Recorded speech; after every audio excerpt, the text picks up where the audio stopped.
नाज़रीन, ईरान ने दावा किया है कि उसने नेतन्याहू के दफ्तर पर हमला किया है। IRGC ने एयरफोर्स कमांडर पर भी हमला किया है। वहीं अमेरिका का दावा है कि पहले 24 घंटों में 1000 ईरानी अहदाफ पर हमले किए गए। इजराइल ने नए फ़िज़ाई हमले भी किए हैं। लबनान, जो कब्सर और खलीजी ममालिक में कशीदगी अब फैल चुकी है। मैं उमर फारेना और आप देख रहे हैं न्यूज़ 18 का डिजिटल प्लेटफॉर्म। नाज़रीन, ईरान लगातार अपनी मिसाइलों से इजराइल और अरब ममालिक में मौजूद अमरीकी एयर बेस पर हमले कर रहा है। इस बीच ईरान ने बड़ा दावा करते हुए कहा है कि उसने नेतन्याहू के दफ्तर को कामयाबी के साथ निशाना बनाया है। IRGC ने ये दावा किया है कि न सिर्फ नेतन्याहू के दफ्तर पर हमले किए गए हैं बल्कि एयरफोर्स कमांडर पर भी हमले किए गए हैं। हालांकि इजराइल ईरान के इस दावे को पूरी तरह खारिज कर रहा है। इजराइल ने ऐसे किसी हमले से इनकार किया है कि उसने नेतन्याहू के दफ्तर पर हमला जो है वो करके ईरान के दावे की जो है वो तरदीद की है। उन्होंने कहा है कि ऐसा कोई भी हमला नहीं हुआ है, लेकिन ईरान ने इसका ये दावा किया है कि उन्होंने 2 अहम तनसीबात को निशाना बनाया है जिसमें नेतन्याहू का दफ्तर भी मौजूद है। अब ईरान की जानिब से बैलिस्टिक मिसाइल हमले की इतलात के बाद जो वस्ती इजराइल और यरूशलेम के जो इतराफ में सायरन्स बजे हैं। हुकाम के मुताबिक इजराइल की जानिब से मुतअद्दिद मिसाइल दागे गए जिससे रिहायशियों को फौरी तौर पर महफूज मकामात और बंकरों पर जो है मुंतकिल करने की हिदायत दी गई है। वहीं जनूबी इजराइल में कबल अज वक्त वार्निंग अलर्ट जारी कर दिया गया है क्योंकि मज़ीद जो प्रोजेक्टाइल्स हैं वो फायर किए जाने की इतलात सामने आई हैं। सिक्योरिटी एजेंसी जो है वो इस सूरत हाल पर नज़र रखे हुए हैं और फ़िज़ाई दिफाई निज़ाम मिसाइलों को रोकने की कोशिश कर रहा है।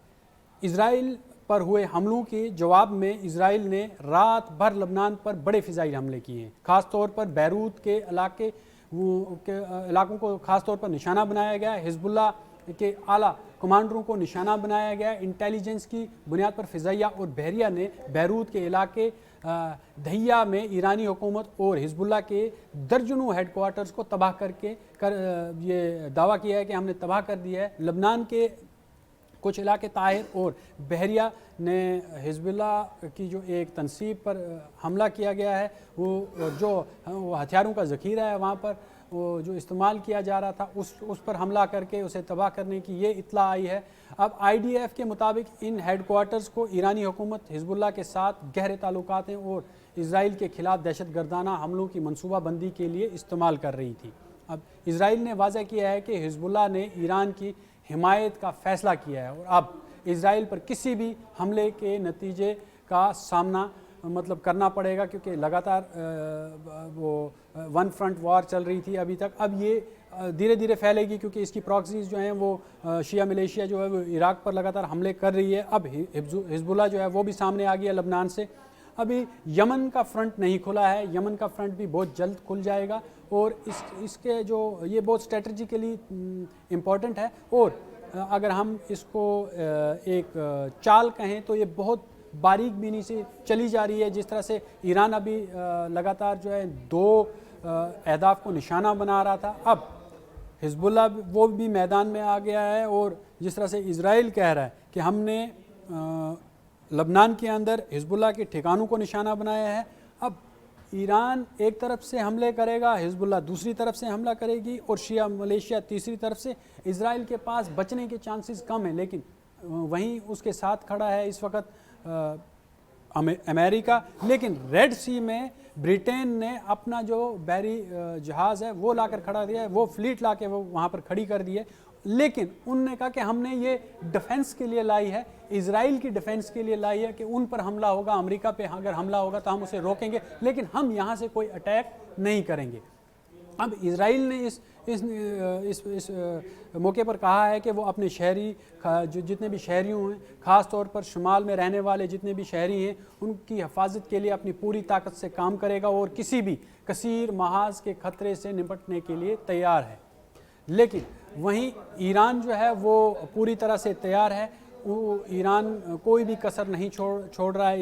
इस बार कोई भी इनको टाइम गेन करने का जो वो एक टाइम फ्रेम गेन करने का कोई मौका नहीं दे रहा है। लगातार जो है रिटेलिएट कर रहा है।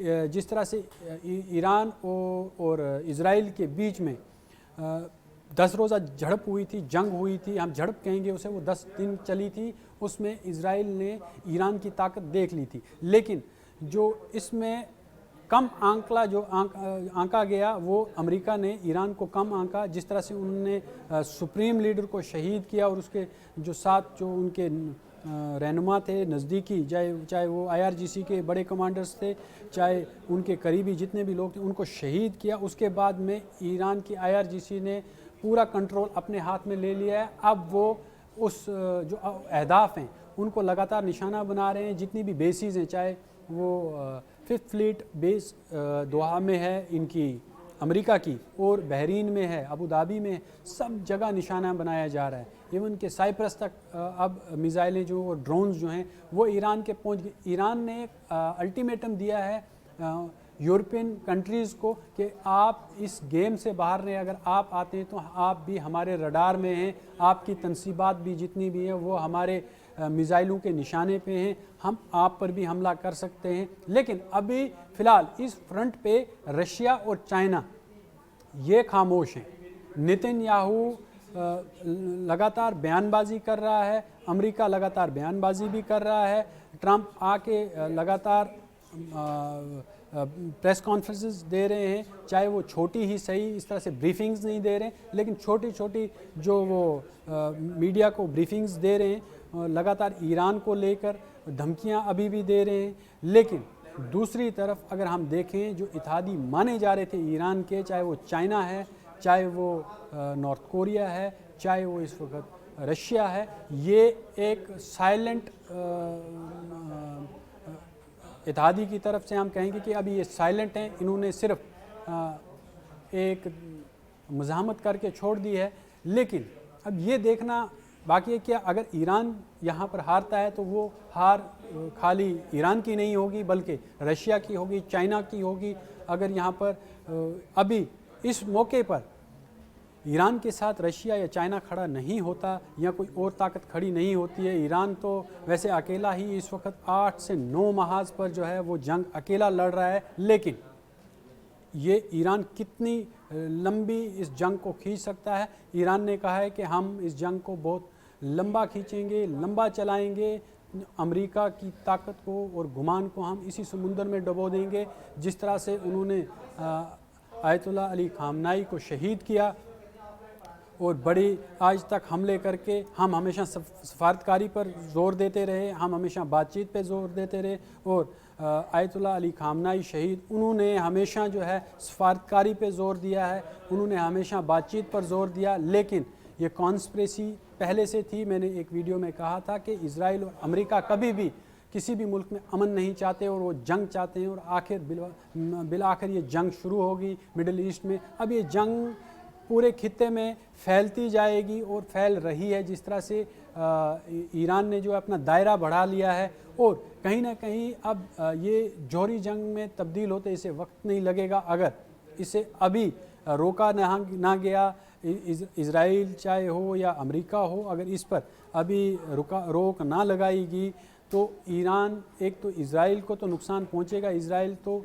नक्शे से मिटने की कगार पर आ ही जाएगा, अमेरिका अपनी ताकत गंवा बैठेगा, और फिर चाइना और रशिया ये उन पर जिम्मेदारी बनती है। अगर वो इस खेल में कूदते हैं तो इसका नक्शा बहुत जल्दी पलट जाएगा। लेकिन फ़िलहाल अभी ये दोनों जाइंट्स जो हैं ये साइलेंट हैं।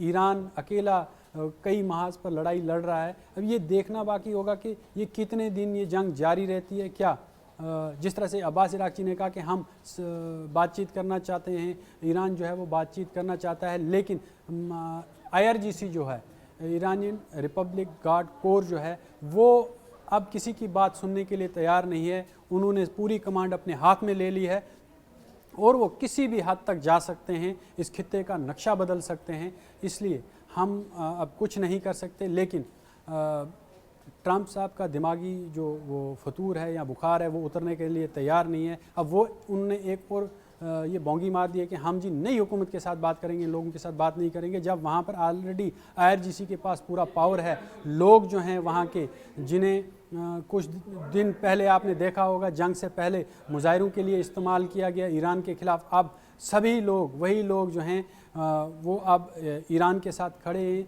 आयतुल्लाह खामनाई की जिस तरह से शहादत की गई, उनका नाम जो है और बुलंद हुआ और अब पूरा जो ईरान है वो अपनी फ़ौज के साथ में खड़ा है, पासदारान इनकलाब के साथ में खड़ा है और उन्हें हिम्मत बांध रहा है और ये मांग कर रहा है कि बदला लिया जाए आयतुल्लाह अली खामनाई साहब का, उनका बदला लिया जाए, इन चाहे इजराइल से लिया जाए, अमेरिका से, जिसने भी, क्योंकि ये मुश्तरका स्ट्राइक हुई थी। अब इन दोनों ममालिक को उसका खामियाजा भुगतना पड़ेगा। अब ये देखना है अब ये जंग कितना देर तक चलती है और कहाँ तक जाती है। लेकिन अभी फ़िलहाल जो मंजरनामा है वो ये दिखा रहा है कि ये जंग पूरे मिडिल ईस्ट में महदूद नहीं रहेगी, ये बहुत बड़ी और लंबी जंग होने वाली है। अमेरिका जो है शायद ईरान के जाल में फंस गया है, शहादतें हुई हैं, नुकसान हुआ है ईरान का, लेकिन ईरान जो नुकसान पहुंचाएगा उससे ना कभी अमेरिका उभर पाएगा, ना ही इजराइल उभर पाएगा। अभी फ़िलहाल नेतन्याहू के बारे में ये कहा जा रहा है कि वो अभी फ़रार हैं, वो उनका कुछ अता पता नहीं है। लेकिन अब ये बात क्लियर हो चुकी है कि ईरान ना झुका है, ना झुकेगा और ना ही कभी उसने झुकने का सोचा है, क्योंकि जिस तरह से लगातार ईरान बमबारी कर रहा है, ईरान अपनी मिसाइलें दाग रहा है, ईरान की जो पासदाराने जो इनकलाब हैं वो जितनी भी फ़ौज है, IRGC है, वो थकने का नाम नहीं ना ही रुक रही है, ना ही थकने का नाम ले रही है। लगातार जो है वो बमबारी कर रही है और इजराइल और अमेरिका को सांस लेने का वक्त भी नहीं है, रिफ्यूलिंग का भी वक्त नहीं है। भले ही इजराइल और अमेरिका बड़े हथियारों का इस्तेमाल कर रहा है, ईरान पर दाग रहा है, लेकिन ईरान रुकने का नाम नहीं ले रहा है। अब ये देखना है कि जंग महदूद रहती है या फिर ये पूरे खित्ते में फैलेगी या उससे बाहर, इस रेडियस से बाहर जाती है। अगर ये जंग, तो आलमी जंग के खतरात जो पहले थे अब वो नज़र आते, सामने दिखाई देते नज़र आ रहे हैं। अब देखना है कि ये आखिर ये जंग कहाँ तक जाती है, किन ममालिक को घेरती है और न्यूक्लियर वॉर का जो है वो ख़तरा जो है वो बढ़ गया है।